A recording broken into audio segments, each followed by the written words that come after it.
Hello, everybody. How are you, bright lights? Welcome to another edition of Waking Up to Your True Potential. My name is Laura Rodinkowski, and I'm an international life and relationship coach, and I coach in English, Spanish, Finnish, and Italian.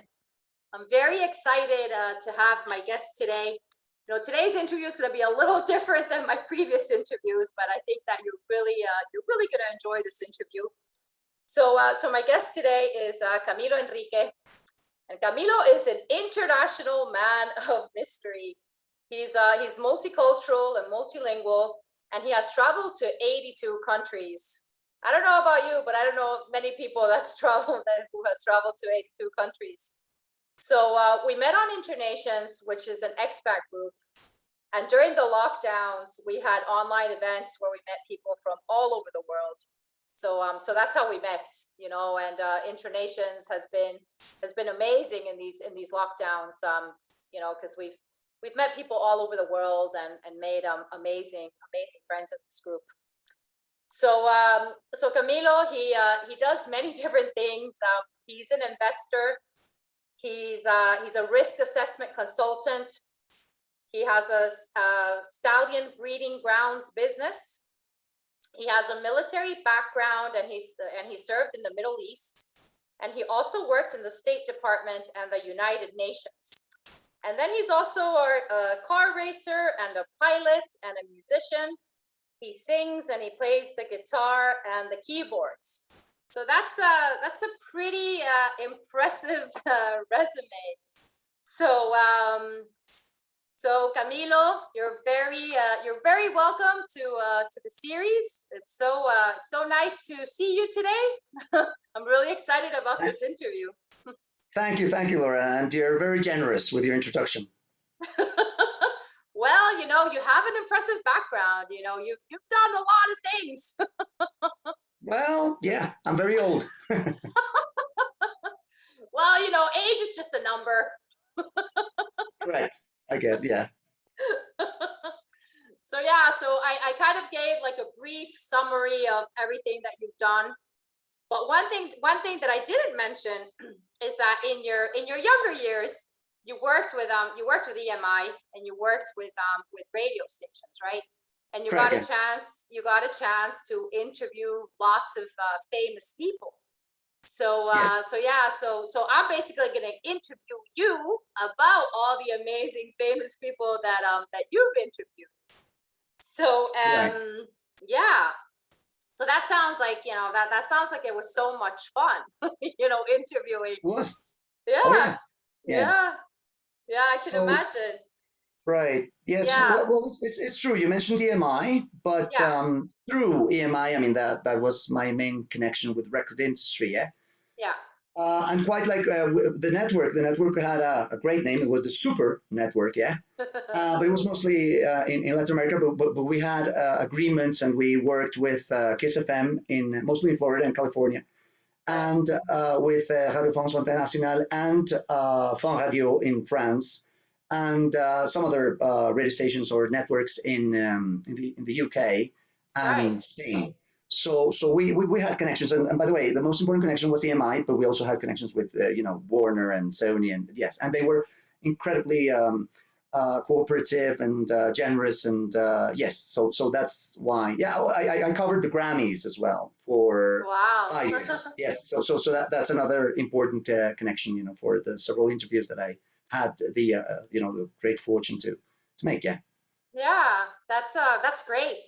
It sounds like it was so much fun, to interview. It was. Well, it was work. It was work. So obviously, it was serious. Yes, but what you're mostly interested in, which is, I think, what makes an interview a successful one. Yeah. Yes. Yes. And I think it's all about preparation. It's all about research. Yeah. Because it's extremely important to know the interviewee, and to make it all about him or her. Yeah. Because it's sometimes I've noticed, even if there is rapport, or if they know, for example, you and I, we know, yes, we have a friendship, yes, we know each other, yeah. So it makes it easier. Yeah. but it is extremely important to conduct high quality research. Yes, nowadays, absolutely up to date. Yes, because things may change. It happened to me once, for example. The interviewee had very recently divorced, and I didn't know. You didn't know, okay. Yes, yes, exactly. And of course, it wasn't no, but it wasn't on the media yet, and it wasn't like a famous divorce or anything at the time. But Yeah. it's extremely important to yes, sometimes seconds or a few minutes before an interview, they've fed me information that is absolutely key to the next question or the first question or something like that. Yeah. So it's Yeah. extremely important to bear that in mind. Know that you have to be absolutely up to date. Obviously, up to the point when you start the interview. I mean, if something happens after that, well, you can't control it. It may happen over the course of the same day or something. Yes. So I would say that preparation and research is absolutely crucial. Yeah. Yeah, definitely. Just like for like when you do a job interview, right? You have to do the research about the company, right? So it's the same thing Right. when you interview a person. You need to Absolutely. know. Yeah. Yes. You need to know. Yeah. Correct. So Yeah. yeah. So that would be the first piece of advice, right? Like know Absolutely. who you're interviewing, right? Very well. Yes. Also, yes. Yeah. If possible, any preferences or and yeah, even from me, lighting, time of day, day of the week, sometimes or if it's a weekend. Yeah, it's best to select like all the details that are obviously preferred by the interviewee Yeah. in order to make him or her comfortable and so that obviously the communication flows. Yes. Yeah. And I would say that over the course of the interview, one should also fine tune certain things. Yes, because perhaps you had planned for a specific interview about something. It happened to me. Remember what I told you about Isabella Rossellini, for example. It Yeah. wasn't even planned. I mean, we just Yeah. remember it was just a coincidence at the Waldorf. Yeah, Yeah. but it was extremely interesting. The thing is that we for some minutes or something for about an hour, we already had established rapport. Right. But she was mostly complaining, and the problem with that is that shouldn't be aired. When she was complaining. So Yeah. yeah, that over the course of the interview, you may sort of take control or guide a little bit, or yes, provide some guidance again in order for it to be successful and so that it can be again aired. Yes. Remember, I told you that it happened at the Super Network. Yes.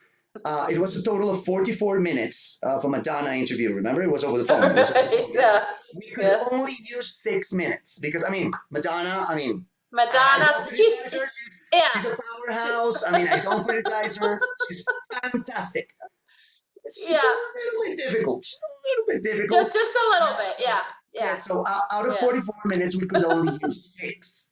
It was Yeah. very difficult. And I think you already know the story. She adamantly refused to do any promos. And that's Right. almost, for radio, that's almost like the main, purpose of the Yeah. interview. And that is very, and I sincerely don't understand because that's very useful for the artists, for example, because they introduce the latest hit or they talk a little bit about the latest album or their ongoing tour. So she absolutely refused. So Okay. again, out of 44 minutes, we could only use 6 minutes, including Yeah. many reasons, including that there was a lot of swearing. Yeah. Yeah. And That's yeah, what I figured. It's Madonna. Yeah. yeah, Yeah. exactly. So you gotta love Yeah. her, of course, but yeah. So it's important to insist if need be. Obviously, you have to be extremely polite, but sometimes, yeah, if you need to insist, then in order to obtain what you want, because if they are quiet or they are not referring to the specific again album tour or song or hit whatever, right? Yeah. Or event, because sometimes it can be an event. I mean, the interview can be about a specific event. Then if they're not referring to it, then obviously again you have to provide a little guidance so that the interview is successful. Yeah. Yeah. Yeah. Yeah. Wow. Yeah. I mean, you deal with so many different personalities and so many different egos, Oh right? yes, yes. even though when you mentioned that, yeah, one's got to be as an interviewer, one's got to be prudent as well, because I, for a while at EMI, they called me Mr. Ego. Because, yes, well, yes, I owe this to the great Neil Tennant. You know, you gotta love him as well. Yes, but okay. Well, I was planning also to tell you a little bit about the mistakes that I've made, because Yeah. you learn from your mistakes, yeah. And Yes. so this was extremely informal. I mean, we were having, you know, some white wine, and he was you know, very relaxed and everything, and we were with a colleague of mine, yes, and he mentioned that I had interviewed Obama during the Summit of the Americas. Yes, Right. yeah, well, Right. it was Obama and Shakira, so it was. Yeah, but anyway, so he mentioned it. I didn't, Yeah. and forgetting, you know, that, well, both Neil and Chris, you know, from Pet Shop Boys, Yeah. they belong to the LGBTQ plus community.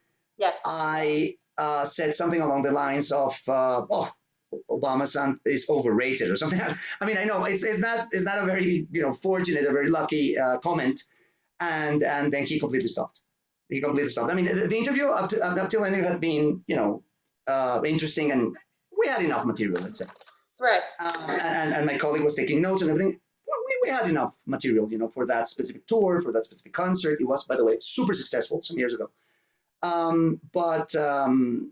Yeah, unfortunately, I did say that, and he stood up and He was like, "That's it. I'm walking out. I'm walking yeah, out." I sincerely, I didn't think that it was, you know, but he took it. Yeah, he didn't say anything, and he wasn't exactly mad or anything. And we met the next day, and the concert was fantastic.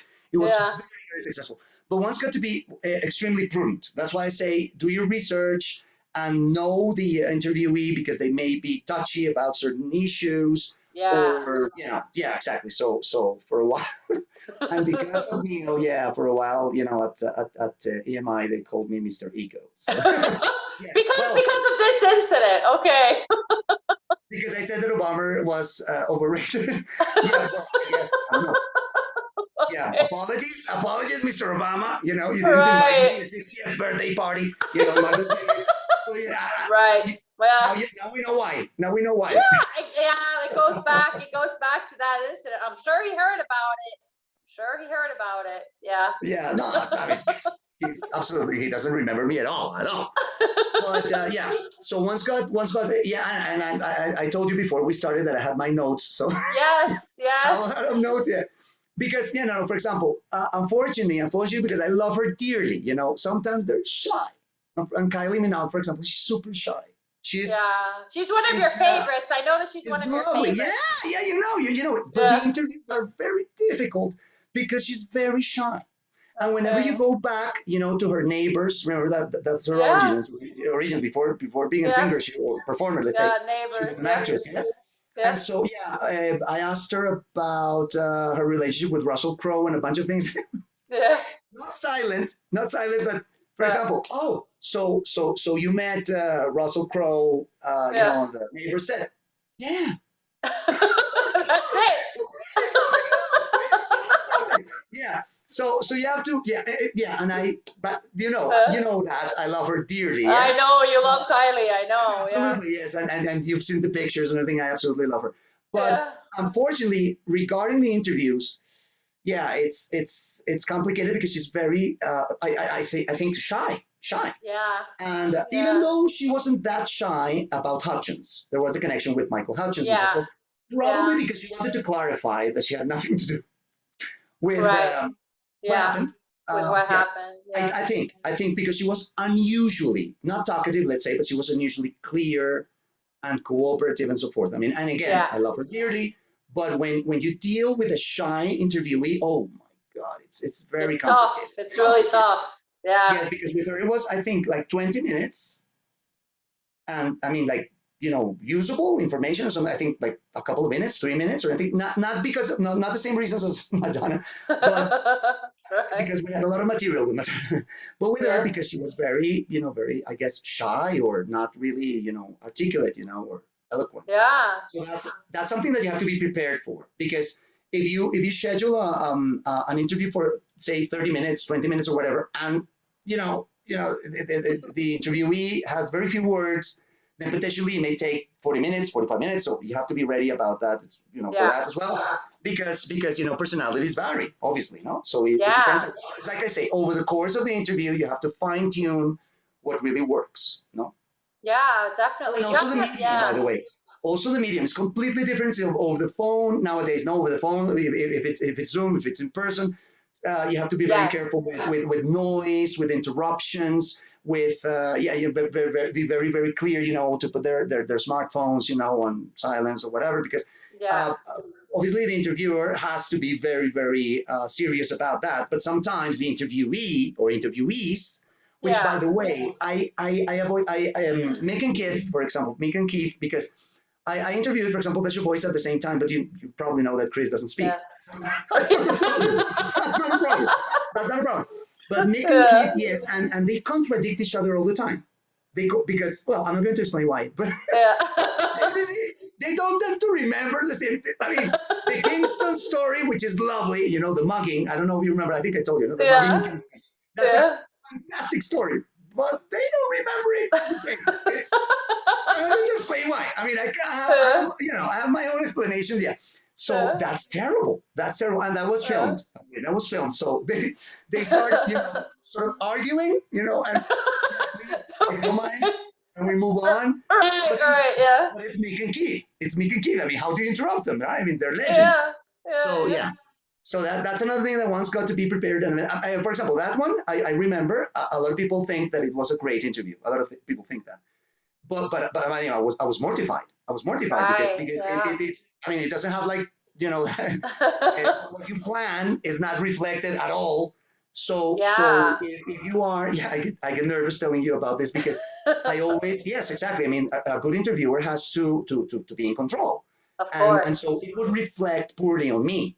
Apparently not, because people liked it. But certainly that was not what I had planned. Right. Well, it may go off course, and one's got to be prepared for that, and decide if it's obviously whatever happened. I mean, that's what it is, because I mean, they're going to leave, and it is Mick and Keith, and let's do another take. No, but so it all depends now, obviously, on each situation. Exactly. You have to have very good people skills, and you have to improvise all the time as well, because you never know what's going to happen. You never know what's going to happen. Yeah. That's right. Yes. And improvising is an art, because it's not a question of, I don't pretend to be an expert or anything, because you should not allow the interview to derail completely. Right. It could have happened. It could have happened with Mick and Keith, for example, of Stones fame, no? Just in case. For a younger audience. Rolling Stones. We're talking about the Rolling Stones, not for a younger audience, yes. Exactly.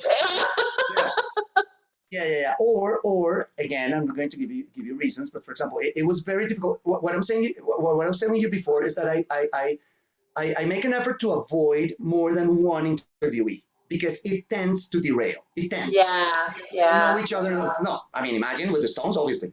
But it also with the traveling Wilburys, that was also a little bit difficult, because it's a combination, So Dylan, for example, is silent. He's very shy, and I don't.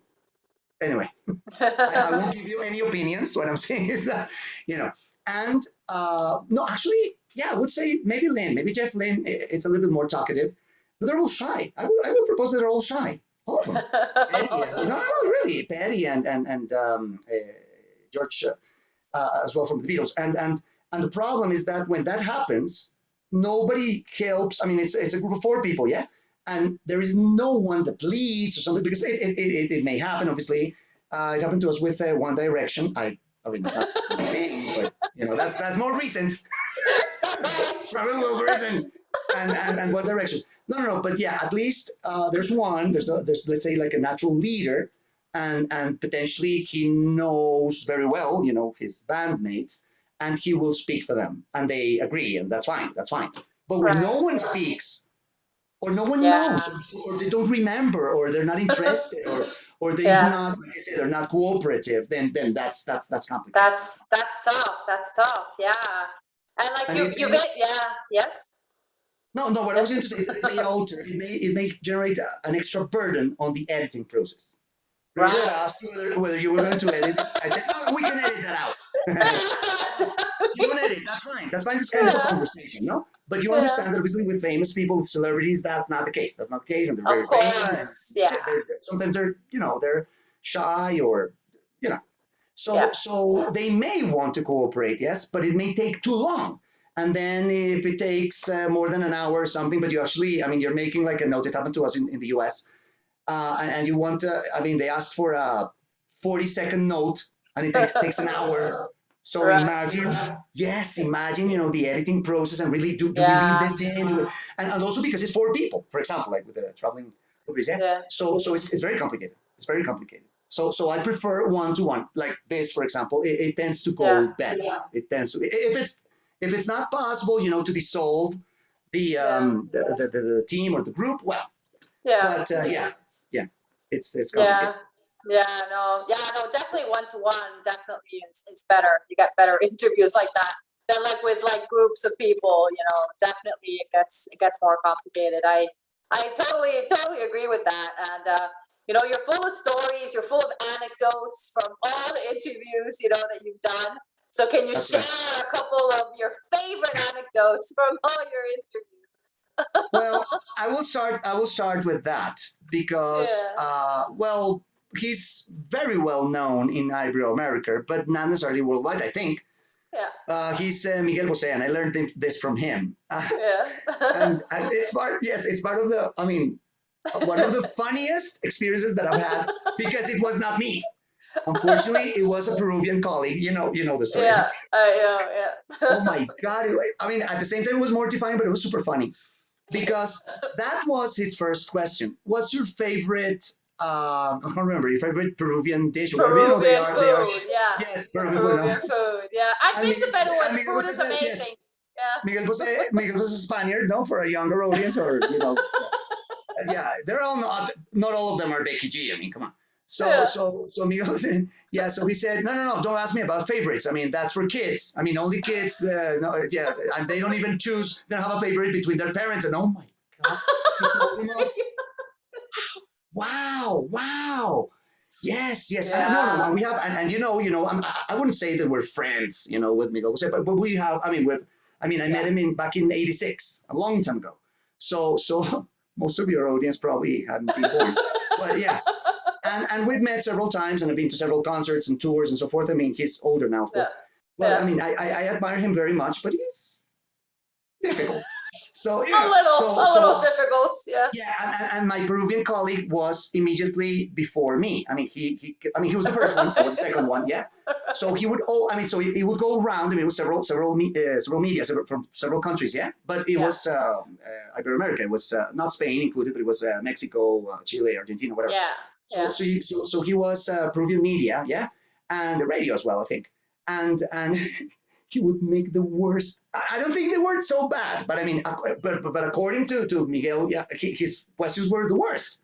But also he insisted, and you shouldn't do that. I mean, you should pay Yeah. attention No. Yeah. I because should. he Yeah. would answer to all of us, and he was fine. And I do my research, so I asked him about El Caballero de Dragón. By the way, interviewing Madonna, and we discussed that because whatever, Yeah. we love Madonna, no, just in case.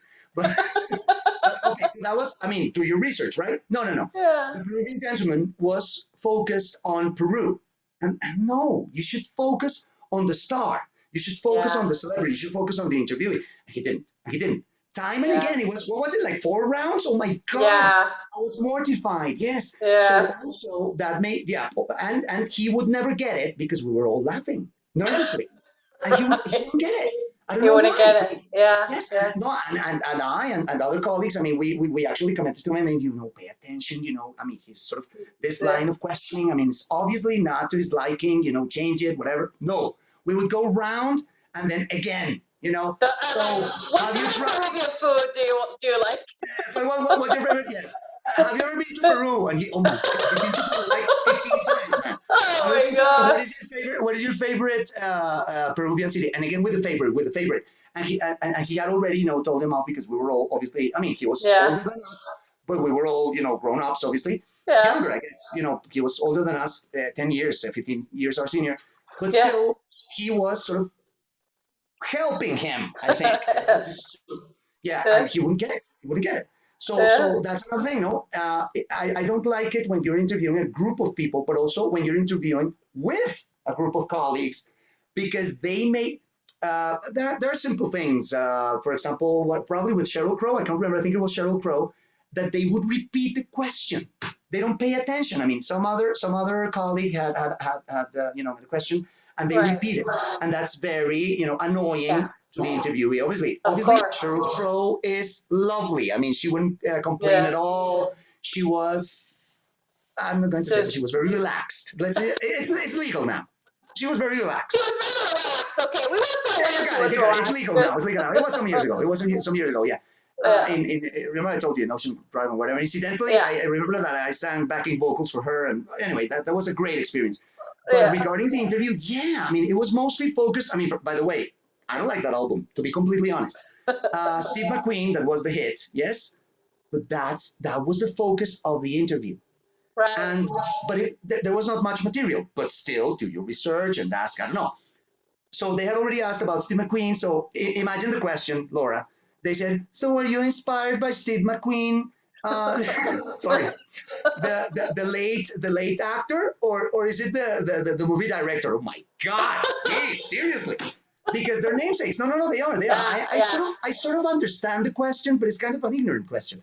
Yeah. So, but she was super kind, and she was very polite, and she answered, and she said, no. When I was growing up, and my daddy loved, actually, my daddy too. My daddy also loved Steve McQueen. So, Yeah. so she clarified that is not the movie director. I think is English, no? I think but it was Right. actually, the Hollywood star and so forth, from the 70s and, early 80s, all right, Yeah. 60s probably, and 70s. So she clarified that.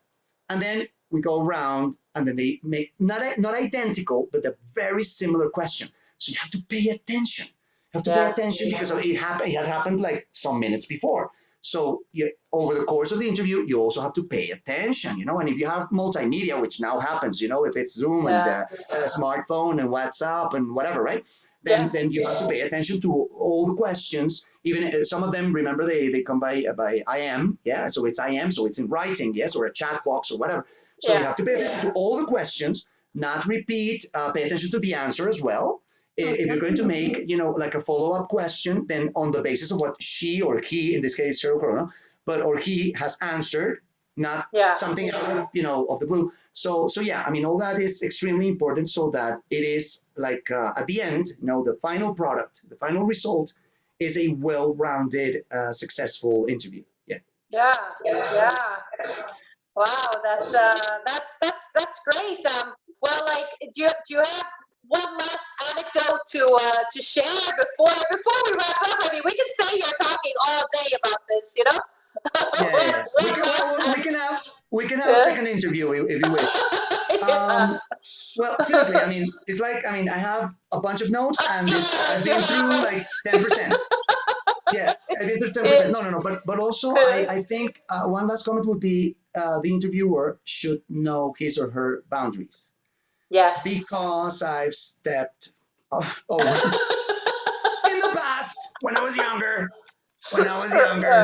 I think you've already heard the story. So it was on air. It was on air, and one was with Simon Le Bon.